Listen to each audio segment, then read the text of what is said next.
will happen every few minutes. Right, water on the way. I'm dying of the lurgy at the moment. Okay, we'll put battery on. Simon Williams gave it to me. I lunch with Simon Williams, and he rang up the next day and said, I've got a terrible cold. I said, if you give it to me, I'll kill you. And that was 2 weeks ago. I've had it for 2 weeks. And he still hasn't killed him. And where's Simon Williams now? Paphos. He's on blooming holiday in Paphos. Mind you, I'm here. Well, on that note, ladies and gentlemen, to start our panel, give you Colin back.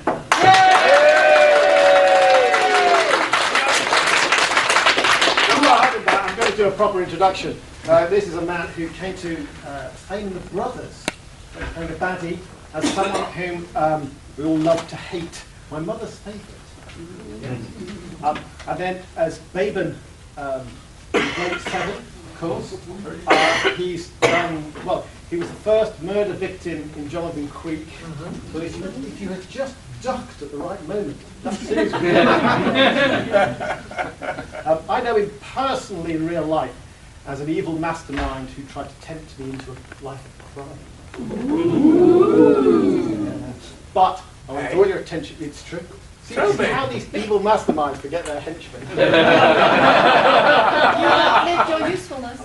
Did we do Panther together? No, we didn't Panther together. No. Somebody should ask chat. Oh, yes, you did. No. But I want to draw your attention to a television series that is a science fiction series that has only recently celebrated its 50th anniversary. It's absolutely a fantastic thing. And it is as Wash your mouth out. No, it is Star Trek. This man's been in Star Trek. I know. Blake 7, Star Trek, and Doctor Who. 6 Doctor.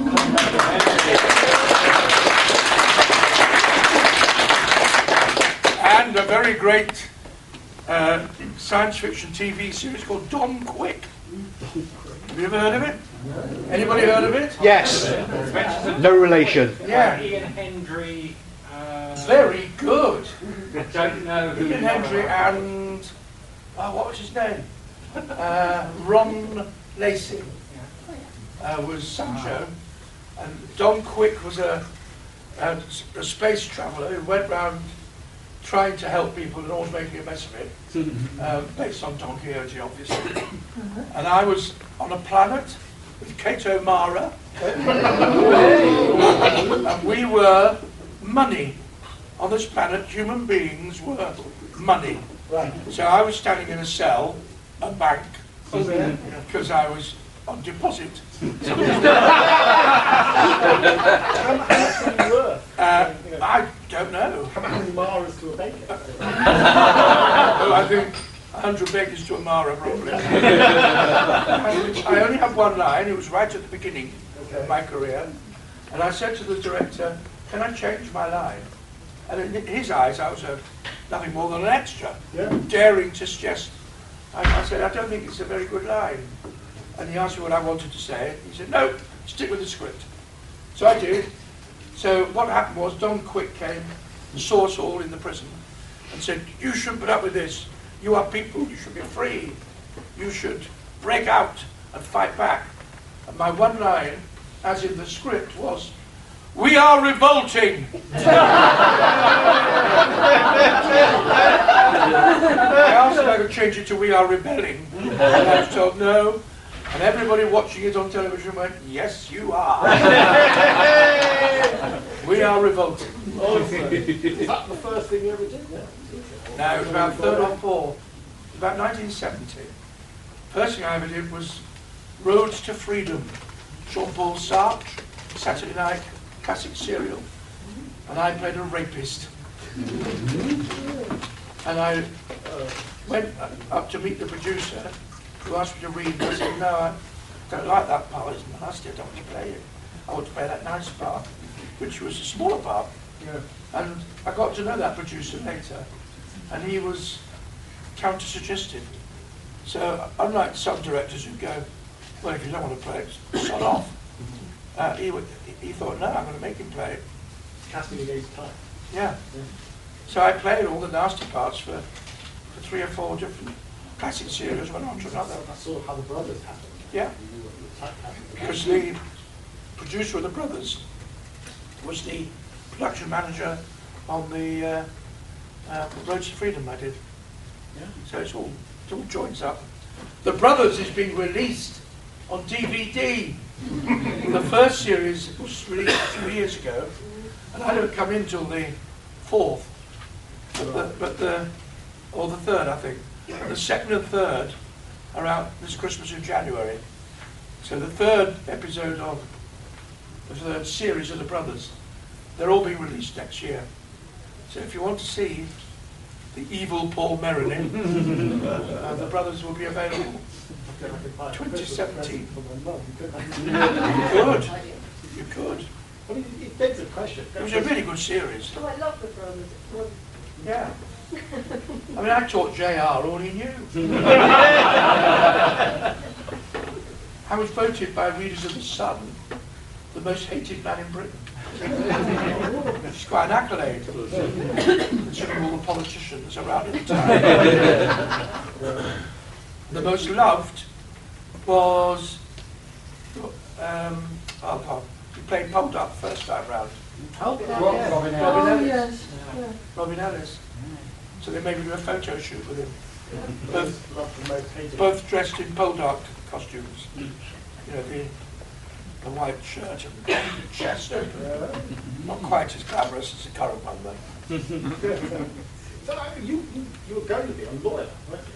I was. You Yeah. actually did court cases.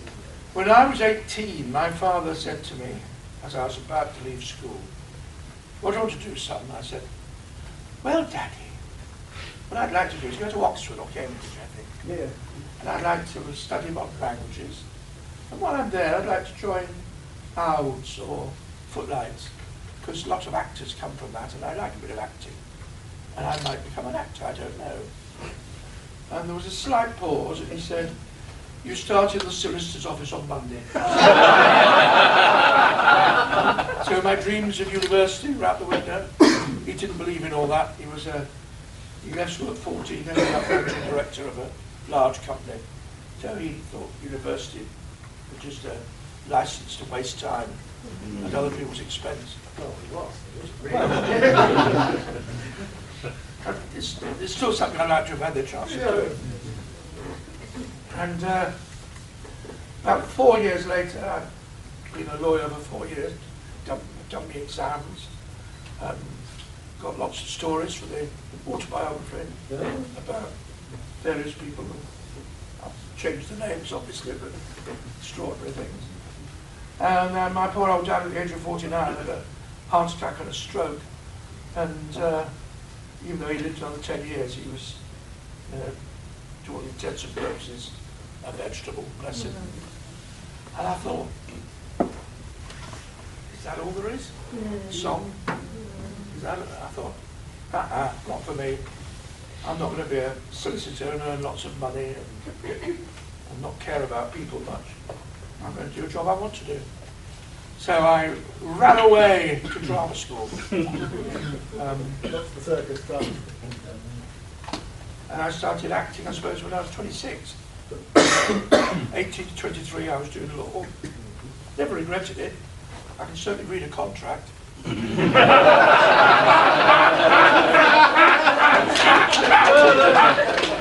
A lot of contracts need to be read. Trust me. Mind you, like everybody else, when things like YouTube or say, "Oh, you've got to agree to these new 10,000-page document," and then there's one little sentence saying, "We can enter your house and steal all your belongings and keep them," and you've signed it. So that's your entire reading matter, then, these endless contracts. Should be. See, I haven't got one to come here, so I came.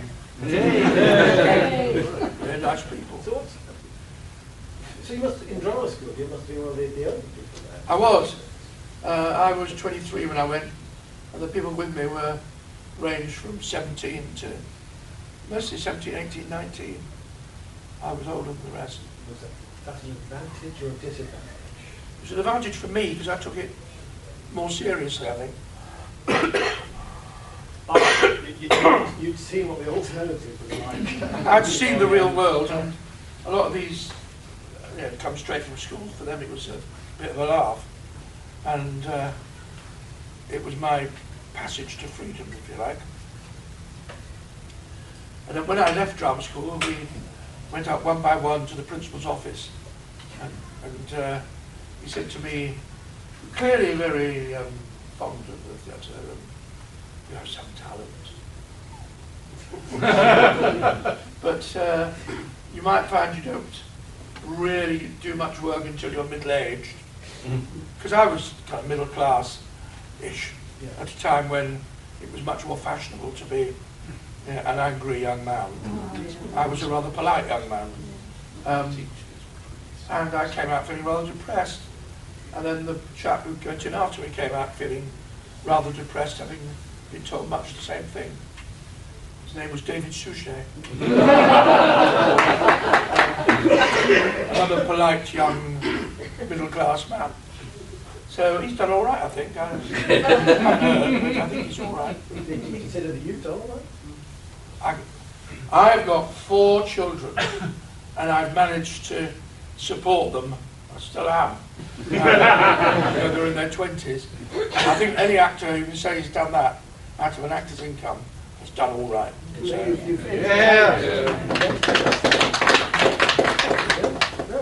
I listened to one of the Big Fishes and one of the Big Deer coming down here, and it was like being an old friend. It was lovely. It was like people in the car with you. It was great.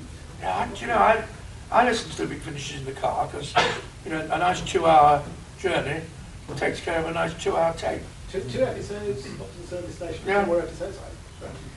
And I do them, and then about 4 years later, having completely forgotten what they're about, I listen to them, and I think, how the hell did I get out of that?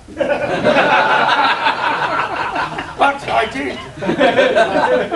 And I just think they're so good. The standard of writing and production, they spend more, something like 10 times more time on post-production than the Beeb will with theirs, because it's quite expensive.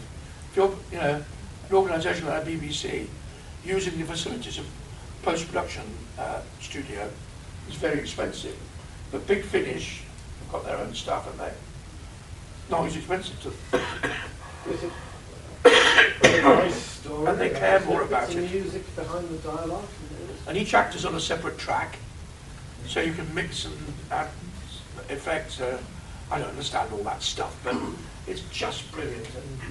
And listen to the depth of sound, and the layers, and you know, you can just feel the ambience of the place you're in. I just think they're brilliant. And they've restored my Doctor to some level of credibility as well. Yes. You've completely wrecked the order I was going to ask my questions in. I'm sorry. Because your Doctor is much more of an audio Doctor. You've done, according to Wikipedia, you've done 83 of these. I mean, I knew I was behind, but I don't think I was that far. But that's a heck of a lot more than the TV. So you are an audio Doctor. Until Tom decided that he didn't mind doing Big Finish after all, when he saw how successful it was, after declining to take part early on. Until he started, I had done more stories, Doctor Who stories, than any other actor. Wow. You know, if you had the TV and the audio together, I was in the lead, but only by a narrow margin from Tom, because he did 7 years of it. And it was on 26 weeks a year, wasn't it, when he was on? Yeah. So I was ahead of him, but I think he's probably catching up again now.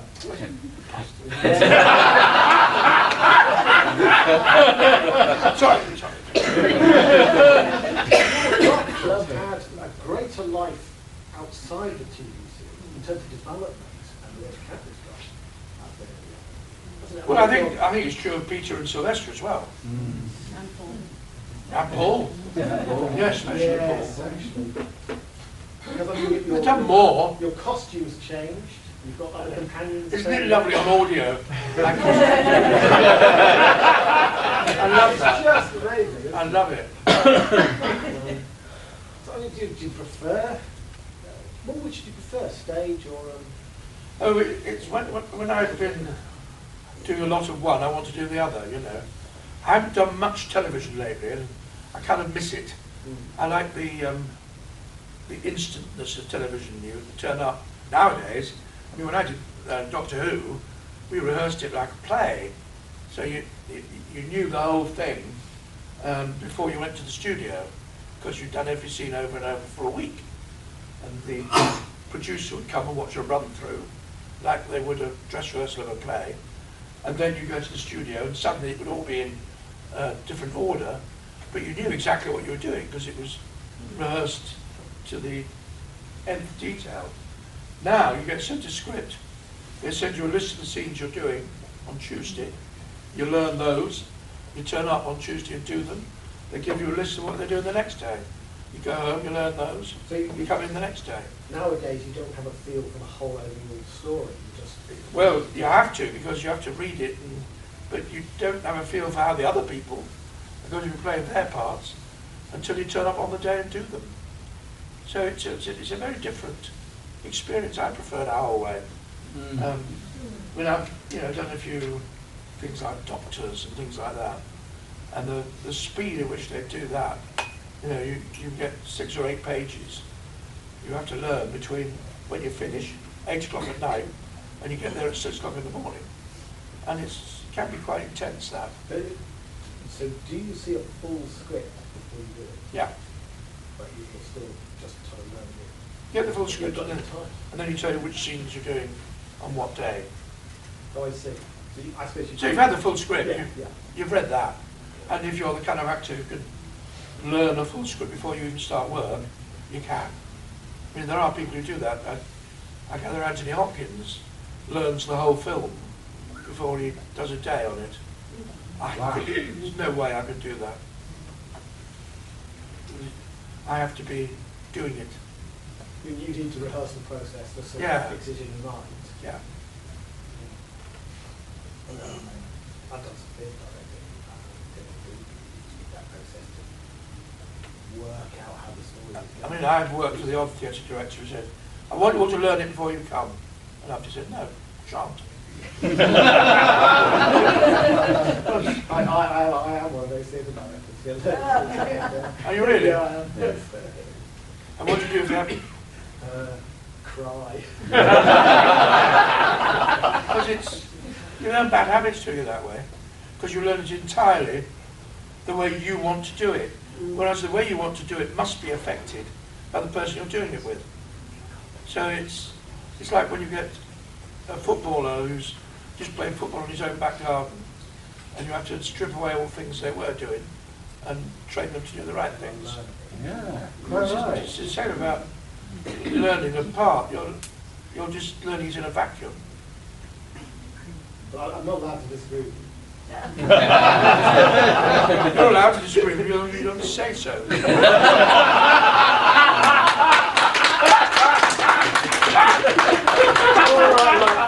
No, we all arrive at the finishing line in a different way. Yes. Different actors have very different approaches. Some like to, if they're playing a murderer like to go murder people. I don't consider that entirely necessary. So not a full method actor? I'm a multi-method actor. I certainly don't feel that in order to know what it's like to be poor and down and out, I have to go and live in an alleyway for 3 weeks. I've got an imagination. I have a daughter who is at drama school at the moment, at Central School. Okay. And she's feeding back the kind of, excuse me, I'm sorry, training they have now. You're not afraid she's going to run off and become a solicitor? Now that would be fun, wouldn't it? Now I try to discourage her, but she's very good, so I think she'll be all right. But they do things. I mean, I Put them on the table. we did. Oh, I have one of these without on with flop flop flop flop. That noise you can hear is the chair creaking. Every now and then when I move, it is not flatulence. Well, while you're doing that, I'll ask my long question. Yeah. Whenever I ask a question in a controversial way that then turns out not to be controversial. But it's going to be, who do you think is the best doctor? The best? Well, it's not my doctor, you can't get an appointment with him.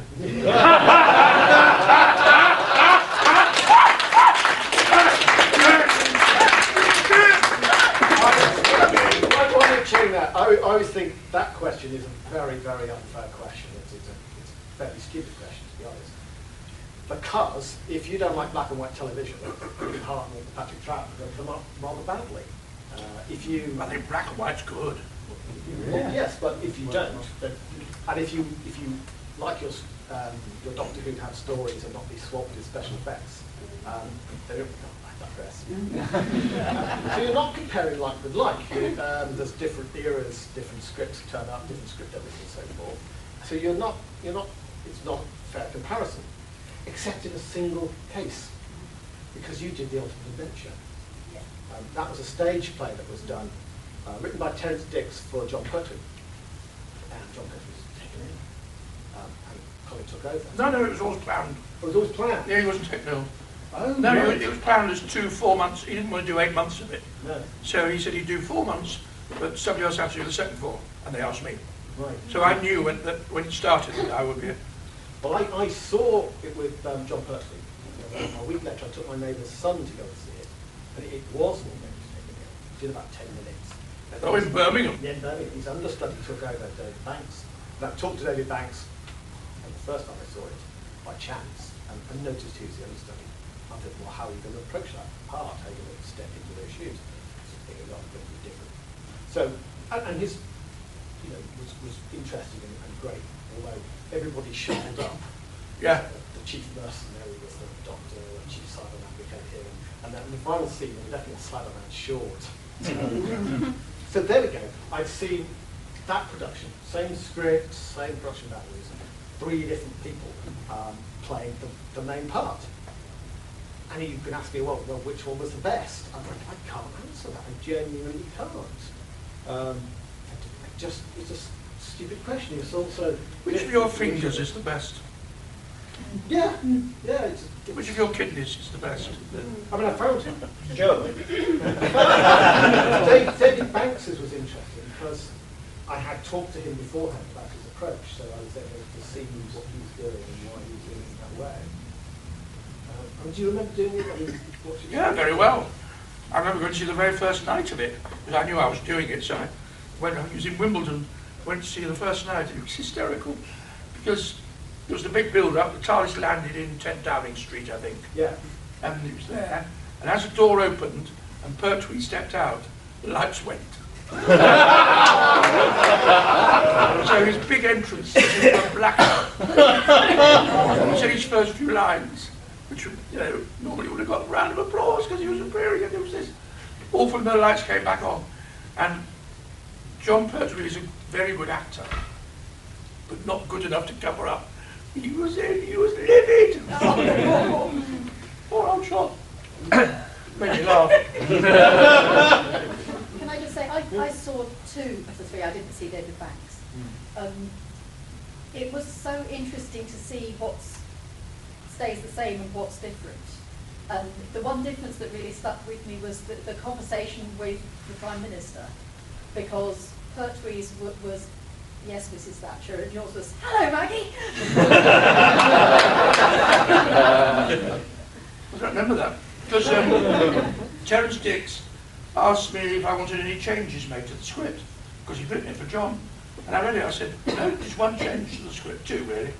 One change was, can I say, reverse the linearity of the proton flow? Which is a little nod to the fans, but it wouldn't affect anybody else. But I didn't want people to think I was just saying his line. So that was all right. And he had a bit of Venusian Aikido in it, which my doctor doesn't do. So I said, could we have a fight where I don't know I'm having a fight, but I'm actually having a fight? So what happened was the mercenary attacked me from behind while I was holding a sword, and I was saying my lines to somebody else, waving this around. Every time the bloke tried to hit me, the sword was there to stop him. And then I threw it away and killed him. Unbeknown to me. I quite like that. We choreographed it and it worked. But those were the only changes we made to the script. But the mere fact is somebody different doing it. It's like going to see Hamlet. You know, it's kind of actor-proof in a way. Even David Tennant can play it. I think it's the strength of the pitch is the difference. Yeah. David Banks changed the line as well. He didn't say it, he got one of his companions to say it. What, reverse of polarity? Yeah, he I don't know what he did quite, but one of the other people said the line and he didn't. So you spotted that first actually you told me that's John Bertrand. It has to be something else. And it's interesting you have different approaches. Yeah. Which is the best approach?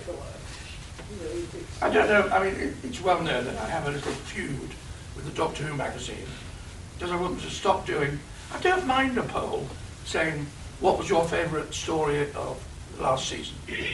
And put the favourite down.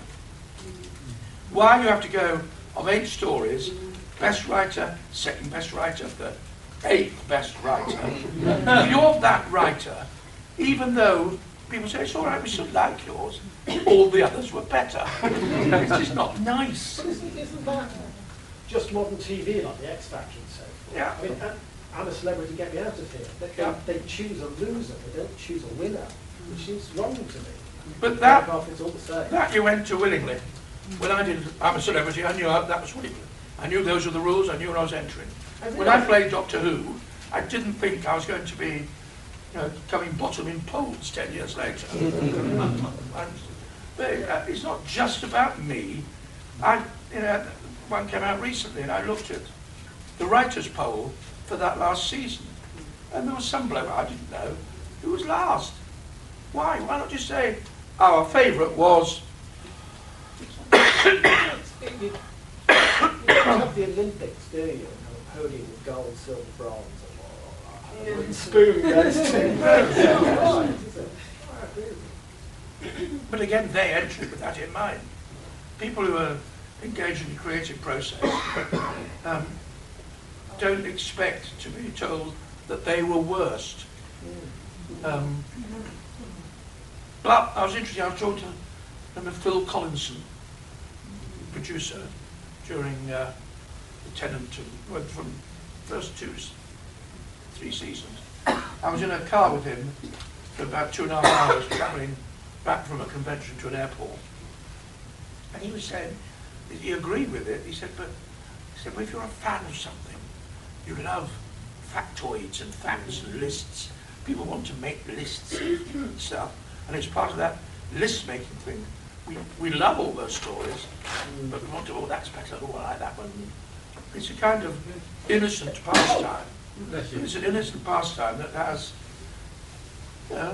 discouraging effects on others. Yeah. But you were voted as president of the Doctor Who Commission. I think that was more about the fact that which of all these doctors is more likely to turn up?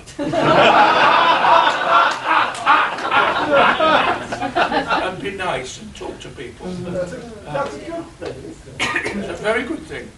It's the best thing. So I don't think it was which doctor was the best doctor.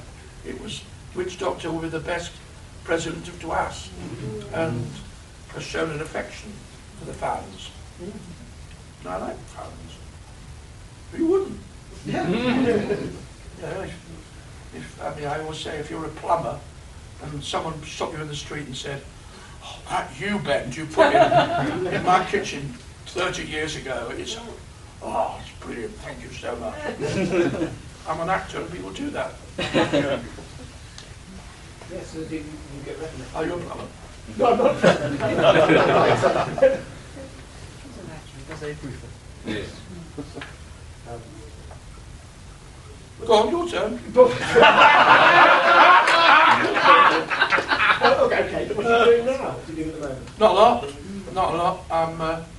I've been last year. I've done a lot of these nearly every weekend. And if you're doing these, there's not a lot of opportunity to fit other stuff in. And I've been, you know, back and knee problems, and I'm 73. And that's older than I ever intended to be. But better than the alternative. So it does mean my desire to go and travel. I did a lot of touring over the last few decades, which I enjoyed, but now I don't enjoy it as much, driving up and down motorways endlessly. Get a big finish. I've got lots of big finishes to do. I've got one in a couple of weeks. No, I meant to listen on a long journey. But yes, do go on. In terms of acting, I'm doing a lot of things that I always used to turn down because I couldn't afford to do them, like, you know, the low budget film and things like that. And I've got one I'm doing. It was due to be around about now, but they postponed it to January. Called Neighbours from Hell, in which I play a demon who was looking for a new body on Halloween night, and takes over a house with a couple and their friends in it, deciding which one I'm going to kill. So back to playing daddy. Horns out my head and all that. Lovely. Done the makeup test. You've done a fair number of things, haven't you, with the Star Trek one? Yeah, that was. This week. I met a guy called Vic Mignogna, who is a voiceover artist. And clearly they make a lot of money doing voiceovers for anime films. And he's a Star Trek fan, so he was built in North Carolina in a huge barn, the Enterprise, the exact same set as the first series was filmed on. And he even went back to the original drawings, the original makers of the materials. The chair that Captain Kirk sits in, exactly the same. He found the people who made them, got them to make. So it's like Star Trek. He's got Ed Duan's son playing Scotty, who looks very like his dad.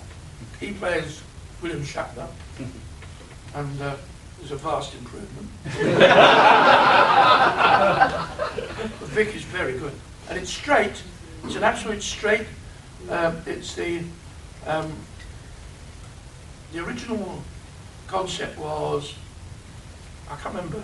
It was a 5-year mission, and Yeah. they filmed 3 seasons. That's so it. They're doing the final 2 years. That's exactly it. And it's called Star Trek Returns. Star Trek continues. Continues. Star Trek continues. I mean, it's And he's made 3 or 4 of them, and I looked at them and they're stunning. It's like, Ferrigno, one of them. Yes. Lou Ferrigno, the Hulk, he turned up. Yeah. And they did one with Apollo, didn't they? Yes, yeah. And they did one with me. It wasn't a taxi, but I enjoyed it, and they were lovely. They were such nice people. It was a fun Cared role. about It it. was a fun role. Yeah. The character was a lot of fun. It made a big impact. So my mission now is to get into Star Wars. You got your chance. Yeah, it's about time they had me in that. Yeah. Apparently there's been something in the paper about a lot of the extras wanted for filming around Sheffield. Extras, darling.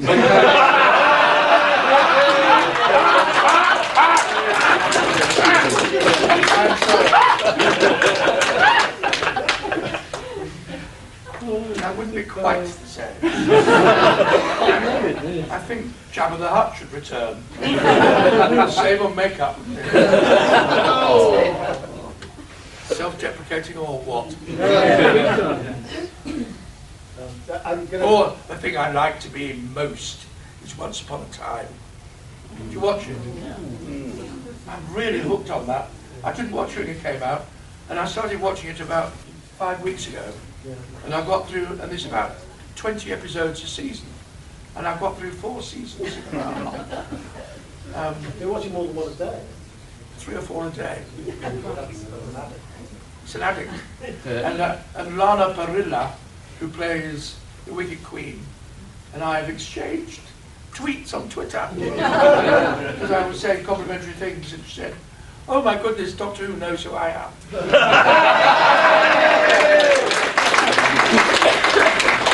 I think she's brilliant. That's such a clever idea. I love it. I'm surprised I haven't found at least 1 or 2 obsessive fans here. When we can, but then it's not on terrestrial these days. No, I've been watching it on Nesquik. Netflix. All that sugar. Nesquik.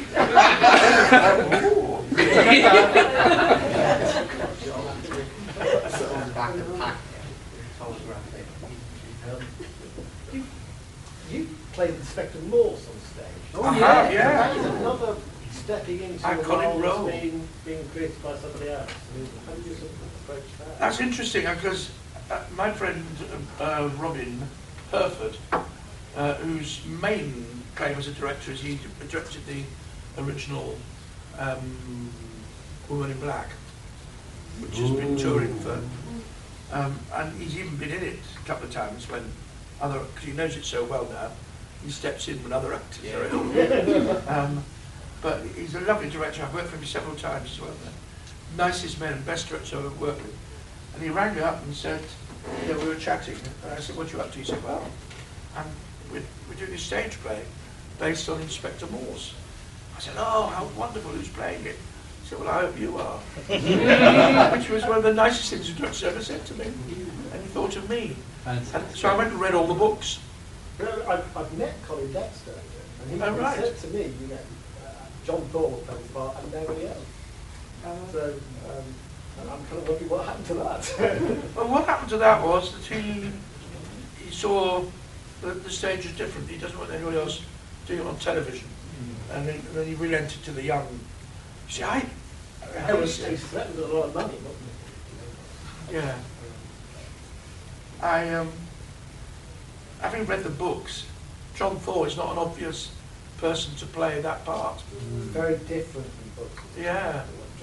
It's and he's not as nice as John Thor in the books. A bit seedy, in fact. I understand why for a TV program that they, glossed over his love of pornography, for instance, which isn't something you want to see in your TV detective. But I tried to play it my way rather than copy him. I got terrible stick from the Morse fan club because I chose to pronounce the name of Lewis, the Welsh way. Lewis, I said, and they wrote it saying it's not Lewis, it's Lewis. How do they know? It's in a book. One actor chose to say it that way, this one chose to say it a different way. But people are very defensive of their icons. I did a Fringe house managing, and they were doing Jekyll and Hyde. And the Jekyll and Hyde Society turned up to make sure they pronounced it Jekyll. Oh, yeah.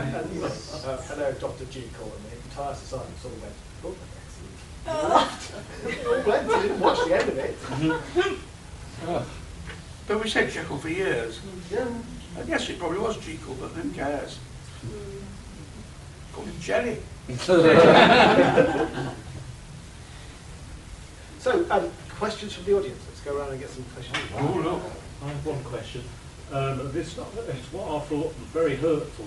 You had a newspaper, or I think it was the time when the John Nathan Turner book came out, and the scandalous tales were, and it got in the newspaper, Doctor Who sex plot, a picture of you and John Nathan Turner.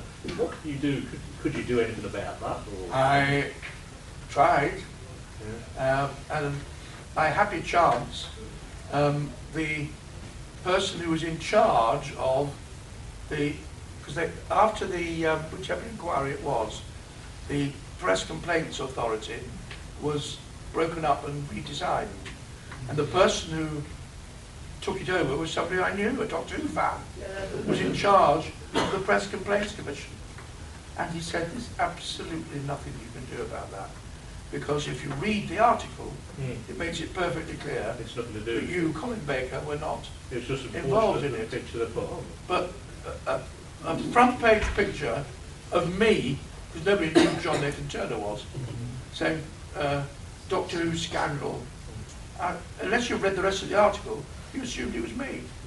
But that at law, because in the article, I said, if that's on display in a shop, people will see that and think, oh, that dirty mother Colin Baker. And they won't read the article, which, as they were perfectly right, completely exonerated me. I was very angry, because I was asked to write a foreword to that book, but I was very fond of John, he was a friend. And I said, well, I'd have to read it first. You know. Oh, no, just write. No, I want to read it. And I read it, and I said, no, I'm not writing anything for that. That's not the John I knew. It was an opportunistic, and the only way you can get published these days, it seems, is if you dish the dirt about somebody, and it wasn't even accurate dirt. Or just make stuff up. We're not served well. The present. Dear John Pertwee once said, I said, your stories are wonderful, because he was a great raconteur. I said, no, it's very easy. He said, I mainly tell stories about dead people, and they can't contradict you. It's the lawyer for that, but they can't sue either, can they? No. Their estate can't sue. No. So stay alive is the answer. Otherwise they'll traduce you. Yeah, because I really did seriously consider it. And I did get offers from a couple of lawyers saying they'd be prepared to take the case on if I wanted to on a basis of any damages, no cost to me, but they would get damages or something. I thought, no, it's just going to prolong it. Tomorrow's fish and chips. Well done. You can't win really with the popular press, sadly. Yeah, you can't. Well, if they They chuck money at something it. that is a lie, they make stuff up. And the Sun makes stuff up with big headline news, doesn't it? And then if it's forced to apologise, it does so with a small article in the Times. And that is perfectly sufficient for legal purposes. It's monstrous.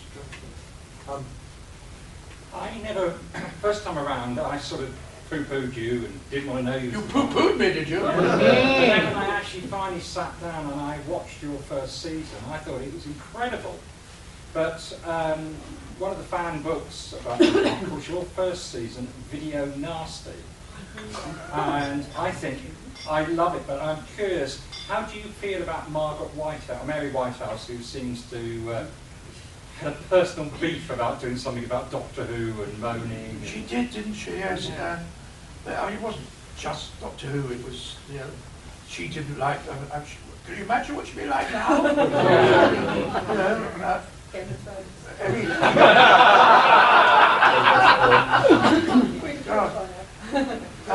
John Nathan Turner like it then? I mean, he's got the ratings to go up. Got headlines as well. I don't think he liked it, no. But I mean, it's true too when they say things about you in the press. There are various points when I've had dealings with the press. The very first time I had any dealings with that kind of press was when I was doing The Brothers, and my character was very popular, and I was the man everyone loved to hate. And I got a phone call from the press office of the BBC saying, there's a woman from News of the World who wants to interview. I said, not interested. And so, well, will you just talk to her? And so I talked to her and she said, listen, we've got a new editor. He wants to change this paper. He wants to turn it into the go-to place for the arts, for theatre, for music, and we want to do a really serious interview. Oh, God. Yes, I said. She was a nice lady in her 50s, very demurely dressed. We had lunch at the BBC. We talked about acting, art, life, in a very Sun, News of the World-ish way. And then she said, right, I better go pick up my daughter. And I said, oh, how was your daughter? She said, oh, I'm very worried about her. She's she's 18 and she's just moved in with her boyfriend. I said, well, you know, I think it's disgraceful. I don't think they should be sleeping together before they're married. And I thought, well, you know, if you want to keep close to your daughter, she's old enough to make her own mind up. Well, they've only known each other a couple of weeks. I said, oh, this is a bit quick, yeah, but she's moving in with him. And I said things like, well, you know, people have to find out for themselves. They said to me, would you sleep with somebody you don't know for a couple of weeks? And I said, well, I might, yes, if I like them enough. Thinking I was helping this relationship. Headline, that Sunday. I bed girls I've only known a few minutes, bragged Baker. Fortunately, the people who knew me knew it wasn't true. But my profile went rocketing. Sadly, taxi driver's going, hey, you're a bit of a lad. If only it was true. I've got a reputation I hadn't earned. And my then girlfriend knew perfectly well I wasn't like that. And it was just, I learned a lesson that day, that they sent the right person, you know, a mature lady who I would trust. You know, for somebody else they might say, send a pretty young lady who might, you know, work her magic. They sent me an old lady. No, I don't have a high opinion of that. I once took a Times reporter about a convention, and it had the same sort of spiel that you had. I'm not going to do UFO spotters on Museum Blackpool, not knowing what else happening. So I took it to the serious scientific talks, I took the dealer's room, you know, the whole breadth of Insticon, used science fiction convention. And then the article came out, UFO spotters Museum Blackpool. Yeah, I've had that a lot. Local press are usually okay. Yeah. They just say this convention's happening in the, you know, they haven't got time to write a story really. They just photograph and a few wrong facts attached to it. But every now and then, the national media take an interest and they want you to say that fans are barking mad. That's what they really do. What's the strangest thing a fan's ever said to you? I said, the strange thing is that they like me.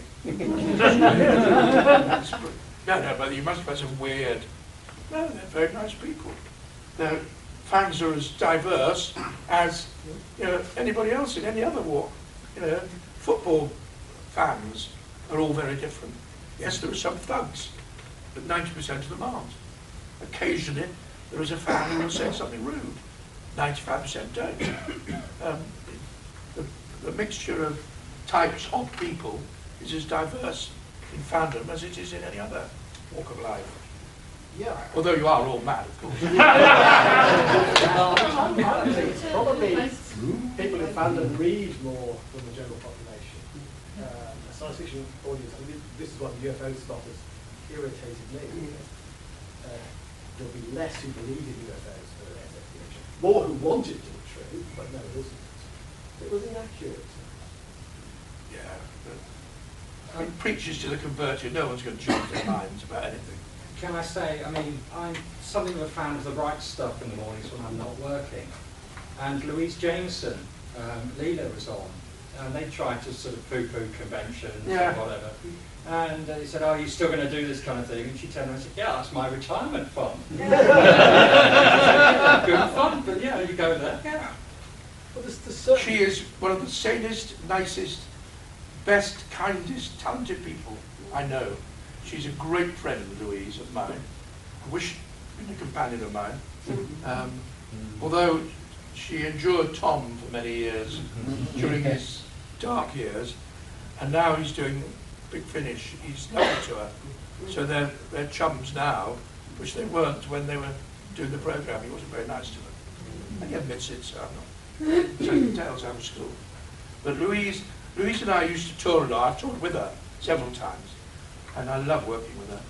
And we always used to, on a Saturday night, I'd be driving back home from Newcastle, she'd be driving back home from Swansea, and we'd chat on the phone. Hands-free, I listened to her. Drove along, comparing our weeks.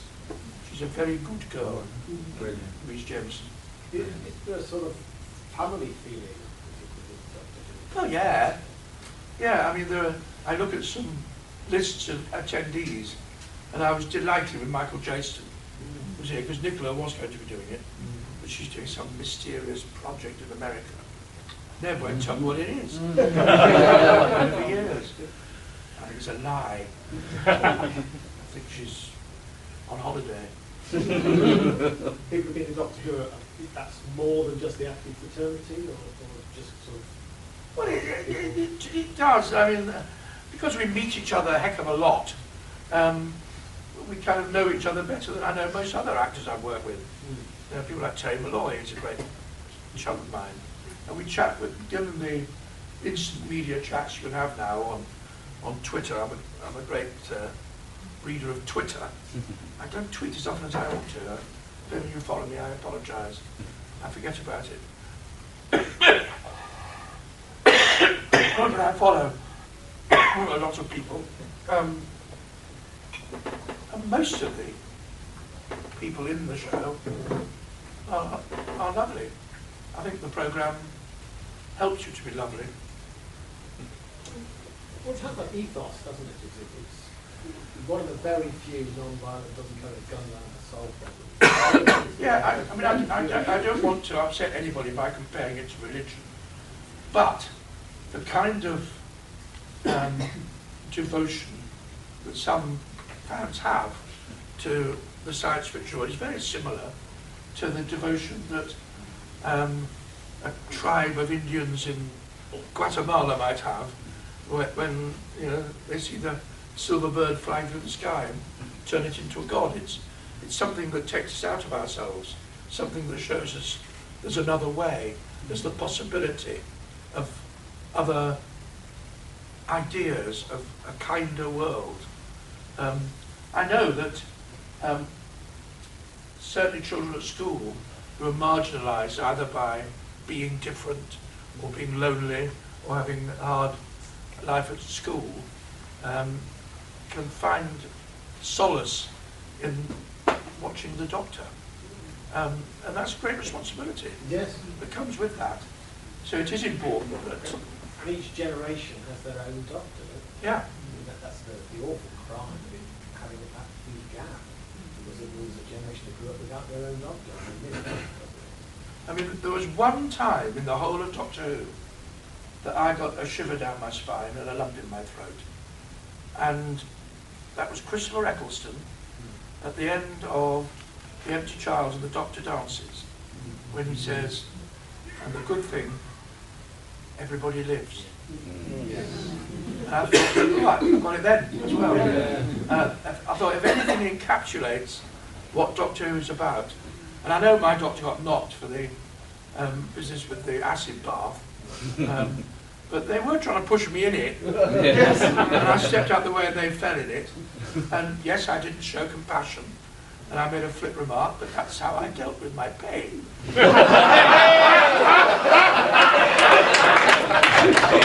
And I move on swiftly to say, it's not real! It's pretend. Part of your life, isn't it? Part of my life. I grew up with Doctor Who. Yeah. Well, I was grown up. I was 20 when it started. So I was grown up. There wasn't a sofa big enough to hide behind. And what you just said about it's very moving. So you clearly understand the effect it has on everybody else. Yeah, I mean, from there's a lovely writer called Will Hapcroft who writes children's books, and he has Asperger's, and I met him and he told me that watching my doctor at a time when he had suicidal thoughts helped him beat those thoughts. And I'm in constant contact with Will now. He's a very successful writer. Another writer who wrote the Thomas Covenant books, Stephen Donaldson, who I met at a convention in America, and I loved those books. And I wanted to meet him. He wanted to meet me because my doctor was being shown in America at a time when he was going through something traumatic in his private life. And he said to me, He dedicated one of his books to me because my doctor, Wow. my doctor helped him through a tricky time, unbeknownst to me. That is the power that fiction and drama and what other people create can have on us. And it's been true of music and of art. I mean, these are the things, so I'm getting really serious, aren't I? These are the things that 500 years from now, they'll remember about this time. It'll be the music, the art, the drama, not whether Clinton or won or whether somebody else won. That'll be a line in history. But the things that endure are what people create. And I'm happy to have been a little part of that creative strand. It's lovely. Extraordinary. I mean, really, I want you to say that again at the end, so we can go away with that. Let's go for another question. I'm going to go round. I'll just say, well, person at the back, jumping up and down in the red, gone. Out of all the Doctor Who episodes you did for TV, which one did you consider the weirdest? I'm deaf and stupid, so... Which Doctor Who TV episode or story do you think was the weirdest? The weirdest? That you did? Yeah. That I did? Yeah. I can think of lots of weird ones that other doctors have done. You see, back in that day, in my time and Peter's time, there wasn't much weird. It was all very linear. It made sense. You didn't finish watching a story and think, what the hell was that about? And don't get me wrong, I liked what the hell was that about. I mean, I loved Twin Peaks. Because yeah, I know. It was a triumph of style over content in a way. What was that about? But I love you. And some people don't care for modern Doctor Who because of the what the hell was that about? Well, I quite like it. But certainly in my time, people would ask the question, what's happening here?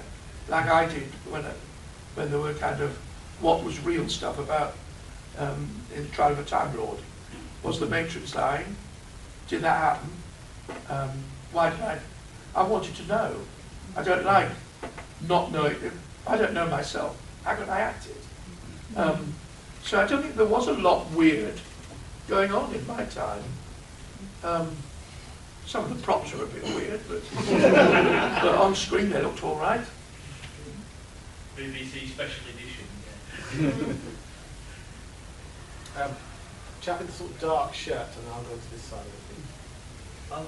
Before I ask the question, I just want to pick up on something that you commented on just now about the way the press pick up on things and want to show things in the frame that they decided on. I know you were at the MCM London Expo last weekend, and I remember... I wasn't? No. No, I was anywhere. I was at home. I was in bed coughing. Before, anyway, you were certainly there the year previous, and the Daily Mail again did an article on that, and the very much the tone of it was almost like, look at the nerds, aren't they weird? It always seems like they go in with an agenda for those things. I have to say something on this. Go on. Yeah, thank you. It's something that really irritates me about science fiction is that they always use the worst examples of science fiction to say, oh, it's all like this. And then the best science fiction, they steal and say, oh, well, you know, Margaret Atwood was only using science fiction tropes when she wrote Handmaid's Tale. You know, George Orwell's 1984. Well, that's not science fiction. It really is. And that's true of. I'm sorry about this, but Michael Grade went on Room 101 and he put Doctor Who in Room 101. And they brought out the Merca, the pantomime monster, as the example of all of Doctor Who. Not the angst that the Doctor, Peter Davison, suffered over killing the Silurians or anything. Not the serious stuff about nuclear war and so forth, but within that everything. No, just the pantomime monster. Choose the worst examples and use it to tar the whole thing with the same brush. And that's really what you're saying. Did he succeed? Yeah, he did. Yeah. Well, that's amazing, because what's his name is a fan. It was I think it was before his time. Oh, it was Paul Merton, was it? Yeah. But even in The this fact Lord Frankskin convention's as well. own experience, sorry. even this convention's own experience, we had a con 10 years ago, 20 years ago, where I was working on the con, and literally the guy from the local press came in, and the exact quote line, "Where are the people in the silly costumes?" Yeah. And we turned around and said, hang on, we've got guests here, you know, we've got award-winning authors, we've got actors from Bowman, you know, there's blinkers on, and he come in, he got his photo, gone. And so I literally, we finished the con on the Monday, we packed it off, and I stormed straight down to the press office, and I said, if you print those photos and you do not put a super story, we will sue you, because you are manufacturing your story. You set up a photo you want to, you have your agenda, walk in the door, I want this weird photo. My experience of Blackpool. The same. Oh, we're getting quite cross now, aren't we? But it's all changing. The BBC was certainly embarrassed, I think, during my time, most of this I discovered later, that they were still doing Doctor Who, a tired old programme that started in 1963 about a man in a police box. We don't do things like that anymore. Wind the clock forward, you've got successful series like Good Night, Sweetheart, what's one about Mars? Life on Mars, all involving time travel, that do extremely well. And now the Marvel explosion and DC Comics in film, I don't think the film industry would be surviving without the fantasy and sci-fi stuff that's been created over the last 100 years. And suddenly it's become mainstream. So anyone who's now trying to marginalise it is, you know, I think geek has become not a word of derision anymore, but a badge of pride. Most successful sitcom is The Big Bang Theory. Yeah. It's all about that sort of thing. Yeah. I did an MA in creative writing, and they were all trying to get us to do literary fiction. And we were all genre writers. We all wanted to write science fiction and fantasy. I think the danger is becoming accepted. I think once you become accepted and mainstream, they'll try to mess with us. Until now, we're going to keep it for ourselves, yeah. Okay, I'm going to go this side of the room because you're all being ignored by me. So, bloke at the back in purple, I think. It was really thoughts and comments, Irish Doctors, comments, anecdotes. Irish Doctors, that was Peter and Sylvester and I would meet up at conventions and in a very kind of casual way say, you heard anything about the 50th anniversary? No. No. Well, they're not going to do anything. No. And I genuinely, Peter somehow misquoted me in the Doctor Who magazine, which I'm surprised at, because he said that I was upset that we weren't being included, and I wasn't upset at all. Oh, excuse me, because I never for a second thought that we would be, because you can't do a good story with a dozen doctors in it, or half a dozen, and pictures of it, ones who aren't with us anymore. You can't do it. You all get a very small number of lines. Yeah, and it's kind of putting the cart before the horse. It should be a damn good story for the current Doctor, and if there are other elements that hark back to the past for those who care, fair enough. But the majority of the audience doesn't care. The majority of the viewing audience want a really good Doctor Who story with the Doctor they watched last week, next week, and the week after. So I never thought there would be any. And I thought if they, as did happen, by putting Tom in that strange way, if they do a nod to, you know, that little group of fans, which I'm sorry it's a little group, but compared to the 6 million who watch it, there's 500,000 who are 200,000 maybe who are obsessed, and who would love to see Tom in it. The others are going, what's he doing? Why is he there? who's this character? I thought it was odd. Anyway, Peter had the idea that as it wasn't going to happen, that we should do something for those fans. And he had done a very funny film which I'd seen, which he'd sent to the Gallifrey convention in LA a few years ago, explaining why he couldn't come, because he was doing it. He was supposed to go to it. He couldn't go because he was doing a play, a musical, Legally Blonde, and starring, what's her name? Sheridan Smith. Sheridan Smith, thank you. So he did this film, and he's sitting in a luxurious dressing room in the theatre, saying, "Hello everybody, I'm so sorry I'm not with you today. As you can see, I'm in the theatre in London, we're doing Legally Blonde, so I can't come to Los Angeles." The door opens behind him, and in comes Sheridan Smith, saying, "Peter, what are you doing in my dressing room?" "Oh, I'm just doing a film." "Out, come on, I need you." So the camera follows him down a corridor to a dingy little dressing room. And he looks across and goes in and shuts the door. We then cut to him sitting by a log fire in a leather armchair, saying, "I'm sorry about that, I was interrupted, I don't know what the problem was." Anyway, as I was saying, and then David Tennant comes in behind him and says, "Peter, what are you doing in my house?" And it goes on like that. Very self-deprecating, and it was very funny. Peter's always been a bit of a, he loves being behind the camera, you know, unlike me, who, I wish I'd taken more pictures of my family when they were younger. He's done that, he's done lots of filming. And in fact, I was doing a play with his first wife, and he and my wife joined us in Torquay for a week, and he filmed the whole thing. He never saw Peter on the beach, he was filming us.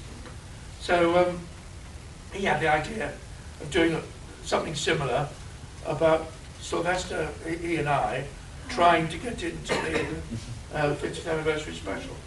And if you haven't seen it, you've missed a treat. It's brilliant. It's the only thing I have ever done that I've watched more than twice. All my documentaries stuff, I saw when it went out, you know. And then I watched it once again when we were doing the audio commentary for the DVDs. But you may be surprised to learn I don't sit down watching it on a regular basis. Watch your own stuff and pleasure. No. But I've watched half a dozen times Five-ish Doctors because it makes me laugh. And I think physically the three of us work so well together. Little Syl, great big me, worried Peter in the middle. There were so many lovely touches because everyone wants to be in it. But a little hiccup in the middle when the BBC started trying to intervene and said there was too much about Peter and Sylvester and me and not enough about Matt and David. Thereby completely missing the point. But Peter, I'll give him credit, he dug in because it was his project. And he and his daughter Georgia persuaded everyone to do it for nothing. Which is why, of course, people say there's a chance of a sequel. Yes, in theory, but two things. One, it has to be as good, if not better. Otherwise, there's no point doing it. And you know, the big idea of what we were doing in that first one is hard to replace. And secondly, you can't ask everyone to do it for nothing next time. No. So it would have to be crowd-funded if we had an idea. But I'd like to think it would happen again. Yeah. It was a very enjoyable process. I enjoyed that a lot more than the official. Yes. Well, I couldn't possibly comment.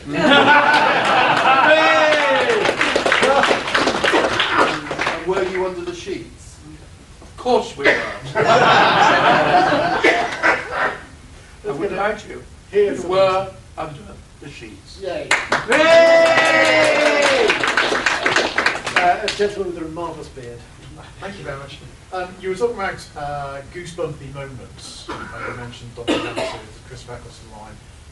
There's one of yours which is a goosebumpy moment for me, and it was the first time in my life as a teenager that I'd seen a piece of acting that I thought, and I saw, yes, I can see exactly what the actor is trying to do there. He's saying a lot without saying anything. It's from the end of Revelation of the Daleks.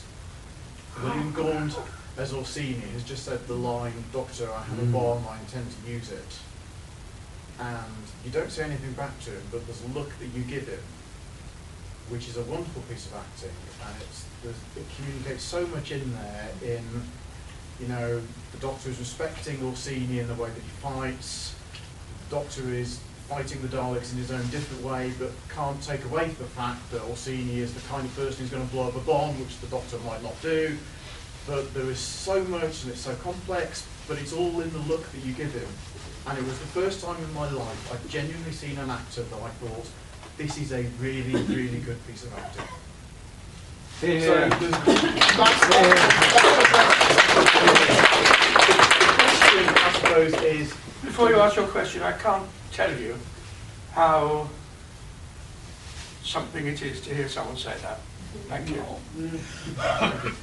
The question, I suppose, the follow-up question from that is, from your own point of view, was there a particular scene in Doctor Who, or maybe as Babe in the Butcher, perhaps, which is slightly less subtle acting, where you thought, I'm really good here. This is a really good scene. And that's always a dangerous thing to think, of course, because that's the moment when you're not. Yeah. Remember, while you're doing it, remember you think, I'm really good in this.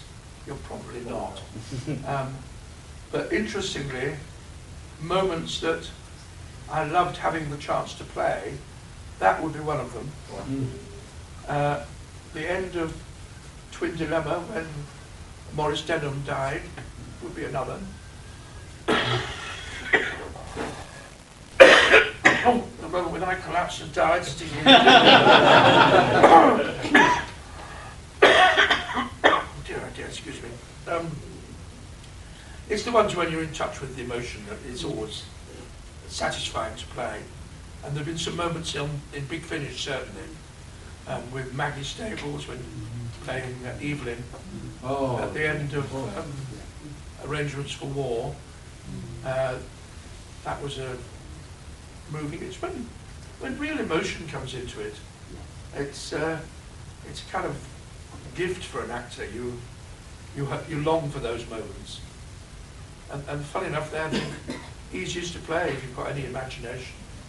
And that's all it is. Yeah. Imagining what? Do you look for those in a script when you're choosing a script, or is it just... Choosing a script? I don't think I've ever chosen a script. Bless you. I know there are big stars who get several scripts and they choose one, but my agent rings up and says, "You're free next Thursday for a week. I booked you to do a telly." Thank you. They're sending you a script. I don't then go, "No, I'm not doing that." And I don't plan either. I don't look and think, "Oh, I can make that a movie scene." I wait until I'm doing it. I was going to ask a question about that, but you've done the answer straight off. No, I don't. It just happens. You see, I don't see it as an opportunity to show what a good actor I am.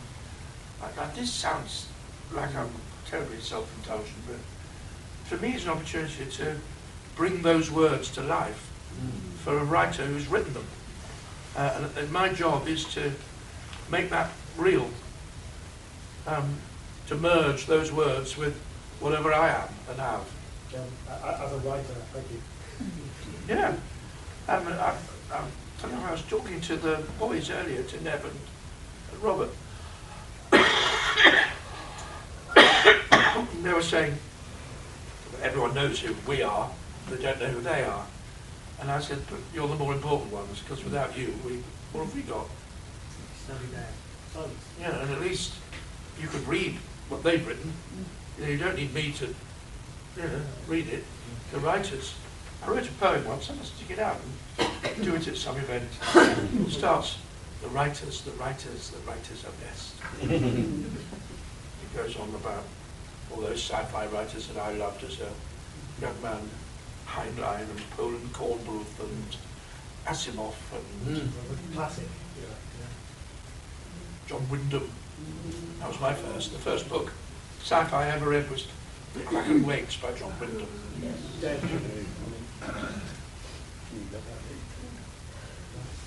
That set me on a path that I've followed relentlessly ever since. So you have been a science fiction fan right from if you were ever unfortunate enough to be sitting in my downstairs loo in my house, you would see shelves all around the walls, and I would say 60% of the books on those shelves are sci-fi.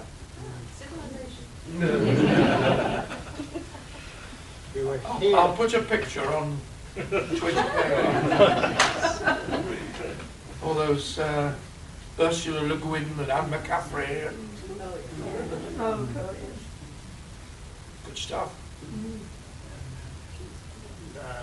Gentleman with his hand up. That's easy. Not a very deep question, but what was it like working with Nicola Bryant?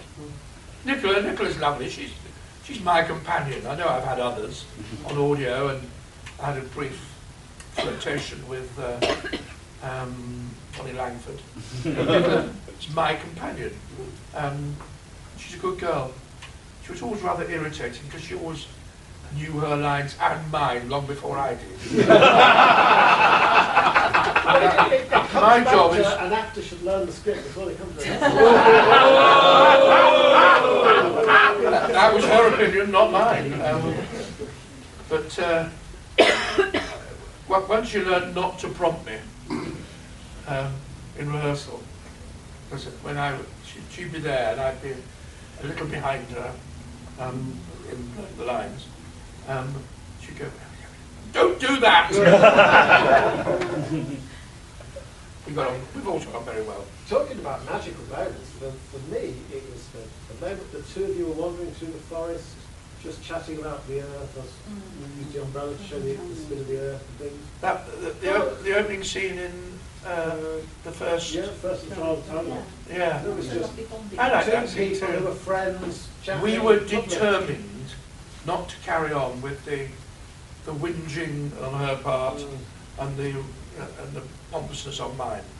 So we looked at the lines, which were written with that in mind sometimes, and just by the way we did them, made them less confrontational. We made them kind of banter and fun. Because we thought, the trouble is, writers on a series, continuing series like that, are shown old stories, so they know the characters.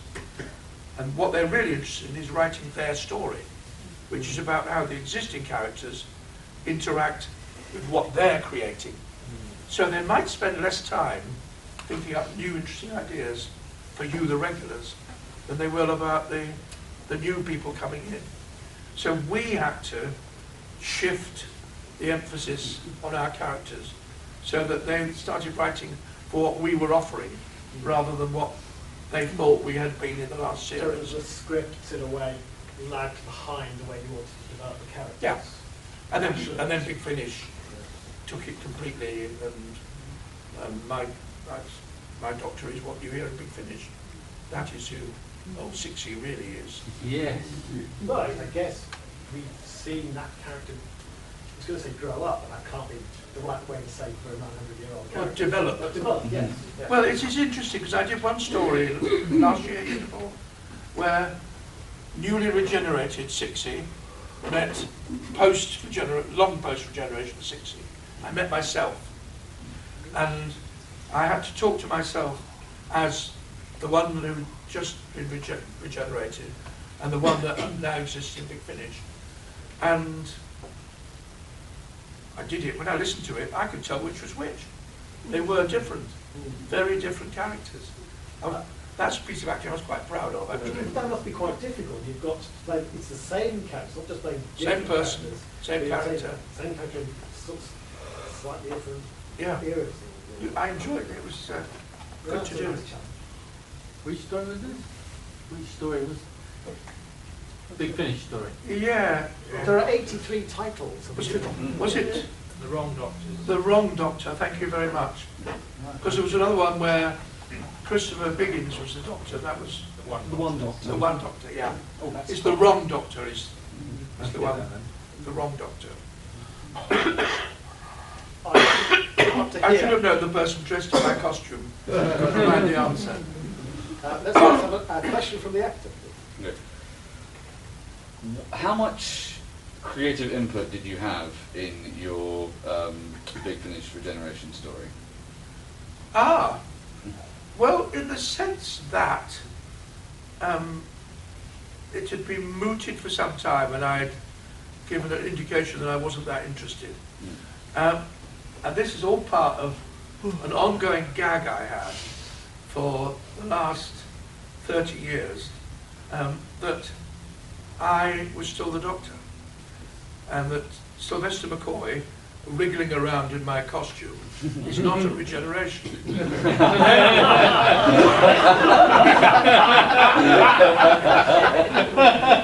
Therefore, and he makes the gag, he got lost in it for several days.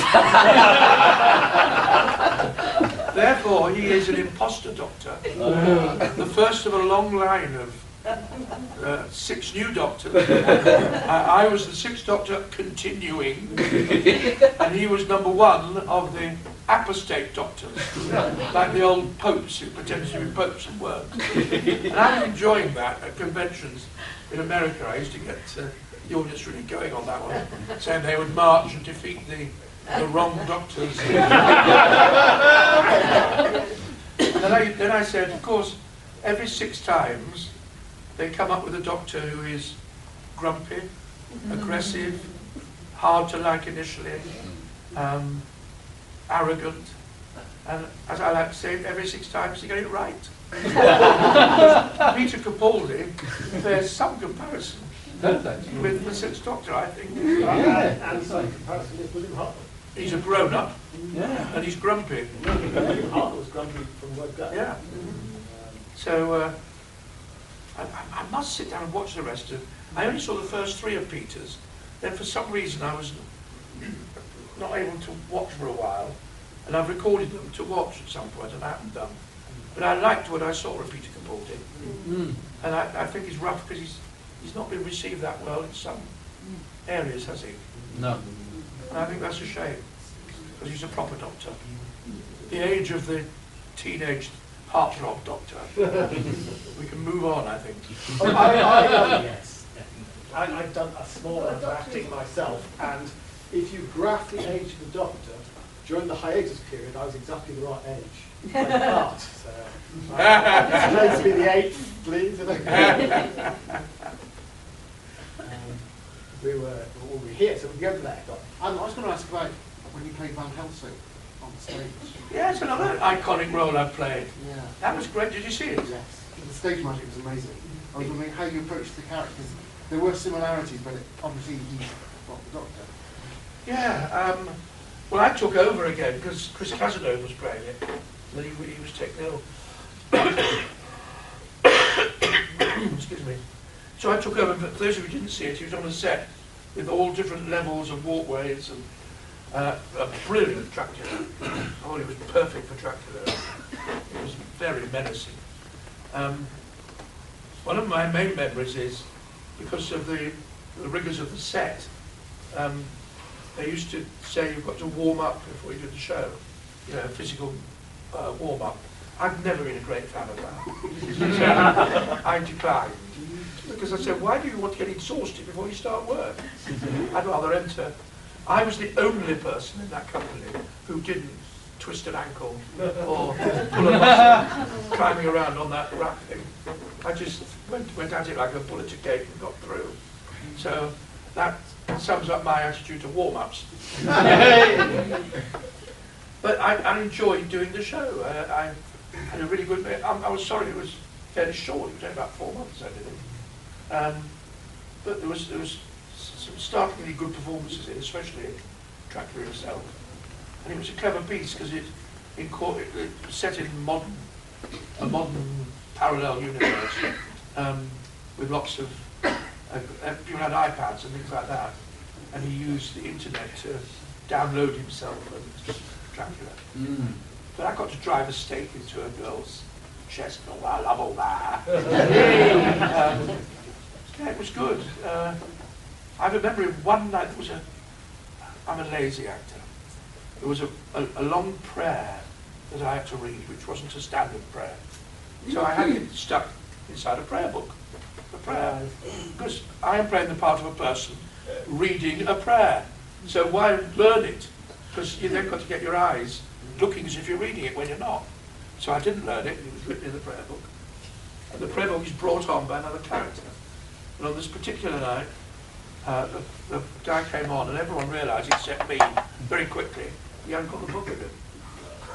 And they were all going like this, I thought, what's going on here? So, hang on. Don't learn your lines before rehearsal.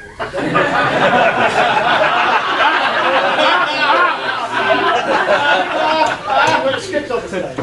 Yep. If I was directing you, you would drive me to distraction. This may be, but wouldn't you be lucky to have me?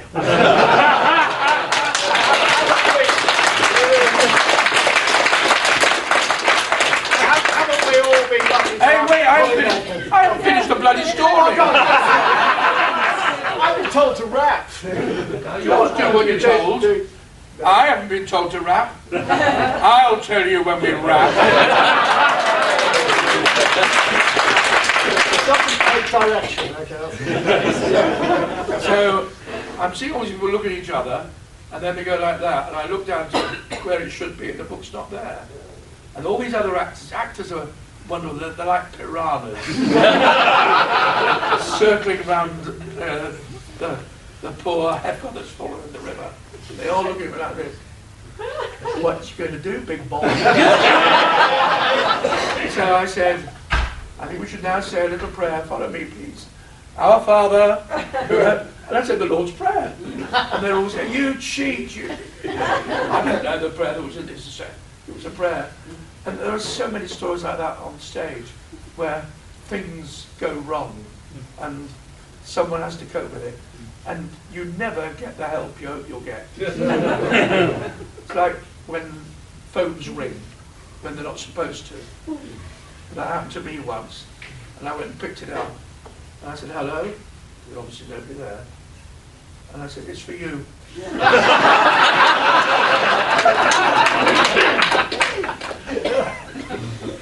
That's what you learn, not your lines.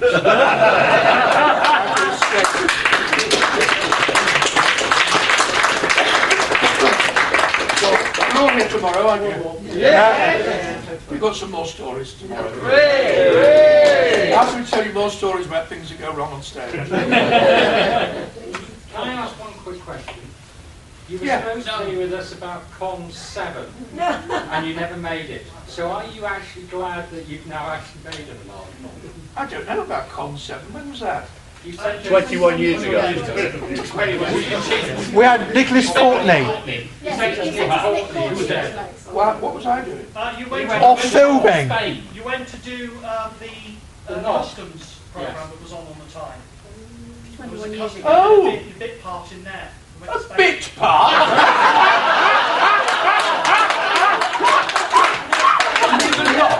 In that it was one episode and they probably killed you. No, I was in 3 episodes and I was playing a forger. A bit part?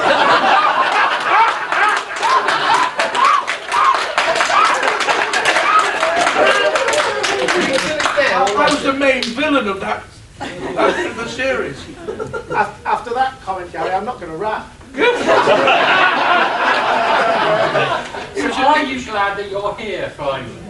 I got a review in a national newspaper that said I was the best thing in it. Even though you thought it was a bit, oh, you're in trouble. About 30 years ago, you came to Plymouth in the play Frankie and Johnny.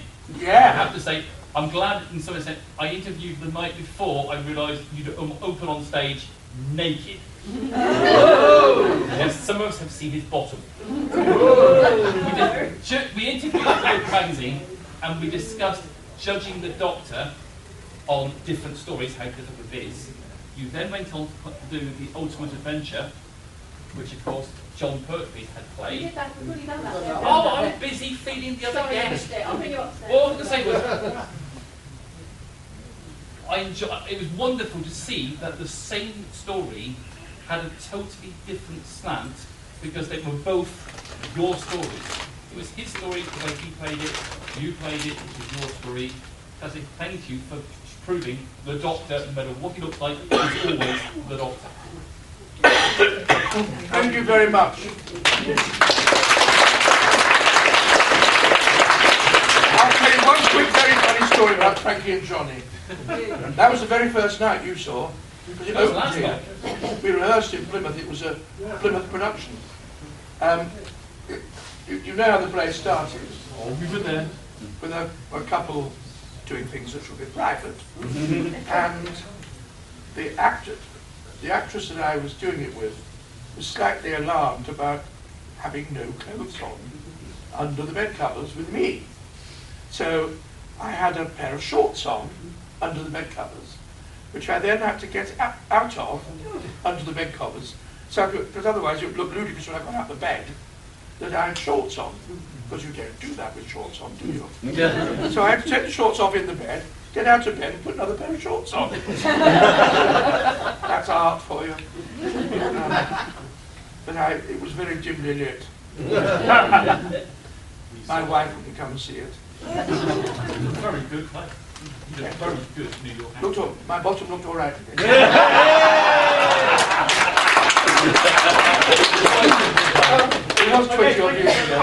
I'm sure we could see the bottom again, but we have to wrap, unfortunately. Well, what's happening that's more interesting than this? Money raising for charity. Right, you win.